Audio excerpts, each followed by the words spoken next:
Best IPL photofacial machines. I'm interested in the IPL photofacial to help remove the permanent redness, broken capillaries on my face. However, I want to make sure I go somewhere that uses good machines. Do you have any suggestions for which machines would be best or what to look for in a machine's capabilities? Thank you. Thank you for your question.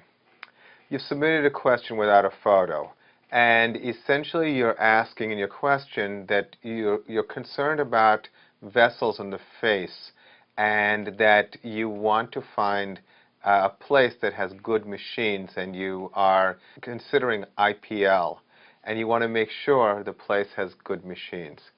Well, I can certainly give you some guidance on how to make this type of decision for laser treatment for vessels on the face. It's a problem that we deal with in our practice as part of the many services we offer. A little bit of background. I'm a board-certified cosmetic surgeon and fellowship-trained oculofacial plastic and reconstructive surgeon. I've been in practice in Manhattan and Long Island for over 20 years. Both my offices, we have a range of thermal energy devices, lasers, and pulse light devices, amongst many other technologies for various Medi-Spa type treatments for problems such as vessels on the face. So what you are certainly focused on is the machine. And I think that it's very important to not focus on the machine, but rather focus on the practitioner. And I'll explain further. The industry of lasers and devices is very, very strategic in creating consumer demand and interest. It is very much out of the same playbook as the pharmaceutical companies. They bring to the consumer the type of flashy new products that they message to the point where it becomes a brand name, and then people start asking their doctors if they have that machine. So the star of the show is actually the machine. Now, these devices evolve over years, but the principles still are critically important. So from my perspective, and in terms of the devices that I use, in our office, we've had many generations of IPL or pulse light machines. And IPL stands for intense pulse light. And what it means is there are multiple wavelengths that can be selected through filters that, when applied to the skin with certain protocols, such as cooling the skin, etc., you deliver a certain amount of energy into the skin. And the goal is, the target is the blood vessel, and specifically it's the blood or the hemoglobin in the blood. And so when you understand that principle, well, there's a wide array of choices that can serve this particular purpose. So how does one decide what is the best choice? Well, I would say that in our practice, we regularly, like computers, we upgrade our devices. The devices become more efficient and become more advanced in terms of protocol. So when you think about, from my experience, IPL, the multiple wavelengths and the challenge of being selective, for me, puts IPL as a second to different lasers that we have in our practice.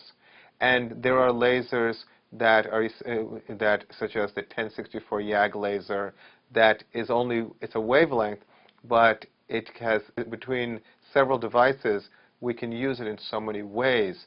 And from my perspective, the goal is to make sure that the minimal amount of energy or heat is delivered to the skin, the maximal amount of absorption occurs, and the risks of any unnecessary redness, inflammation is minimized. And at the same time, we want to get great results, and we want to maximize safety. So that being said, there is a lot of judgment. Although there are certain standard protocols which are starting points when using these devices, experienced physicians are able to work with those protocols because we realize that, of course, there's a wide range of practitioners, particularly like in the state of New York, where there is no specific licensure that limits who can do lasers. So everybody from non-physicians to physicians perform laser procedures. However, I would argue that the experienced physician understands this physiology and the principles so that they can be a little bit more adept and flexible. Now, of course, experience is critically important, and I'm not saying that all non-physicians are not capable. But I would say that when you're doing your research, don't just focus on the machine, and I would say be evaluated by a physician who performs these procedures, who will be very much involved in your treatment.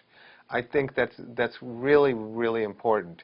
I think that we understate the significance of these medical devices, and because there are all of these strip mall medi-spas around, that people don't take the technology of laser and the impact on the skin as seriously. Plus, I find that when we see a lot of patients, they often are frustrated because they feel like they bought packages and didn't quite get what they wanted. Well, here's a basic principle about vessels that you have to understand. Vessels, when they are treated, can respond by closing and diminishing, or they can respond by creating more vessels. And so typically, a protocol that involves treating vessels can include a protocol where a person comes in once a month for several sessions until we reach a certain plateau, and then comes in periodically, let's say every 6 months or so, for some kind of maintenance. That is management. So certainly I think it's imperative that the physician have state-of-the-art technology. But I think it's also very important for the individual, for the person who is looking for treatment, to really find a physician to provide the guidance as to what is optimal for them. We have a lot of options, and we certainly want to use really good judgment to get the best results and to be able to have a dialogue where the patient understands what the limitations are. And certainly there are a lot of choices. There's everything from pulse light, different wavelengths of lasers. There's even just traditional electrocautery using a wire of radio frequency that can also do the same type of accomplish similar results. Again, the goal is to make it as comfortable and as safe and as predictable and optimal for every patient. So I tend to, instead of just jumping on the word IPL, because there's many, many different IPL devices, but meet with a doctor who can give you guidance on what would work best for you. So I hope that was helpful. I wish you the best of luck, and thank you for your question.